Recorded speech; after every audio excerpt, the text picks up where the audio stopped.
না, সব তো শেষ বাঁশি না বাজা অবধি বোঝা যাবে না, কিন্তু আমরা সবে 3-4 দিন সময় পেয়েছি তো, প্রিপারেশনের ঘাটতি আছে। ধীরে ধীরে আশা করি টিমটাকে দাঁড়াবে। আমরা সবাইয়ের কাছে একটা অ্যাপিল রাখছি, আমাদের জন্য দোয়া করুন। বেশ কিছুদিন আমরা খারাপ সময় কাটিয়েছি, যেন এবছর সবাই আমরা হাসতে পারি। এটা প্রথম ম্যাচ যদিও, কিন্তু 5-0 জয়, এটা তো অলওয়েজ মোটিভেশন। হ্যাঁ, মোটিভেশন ভালো নিশ্চয়ই, কিন্তু ধরে রাখতে হবে। ধরে রাখাটা হচ্ছে সবচেয়ে বড় কাজ। তো আমার coach, senior coach, experience coach, আমি মনে করি কোচ সেটাকে নিশ্চয়ই আমার ছেলেদের সেই শিক্ষা দেবে। নতুনদের কীরকম দেখলেন রশিদ, নতুন বিদেশি আর আমার তো খারাপ লাগেনি।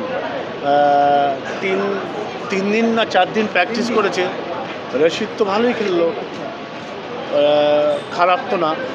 তবে ধীরে ধীরে ইমপ্রুভ করতে হবে, আরও ইমপ্রুভ করতে হবে, করবে আশা করি।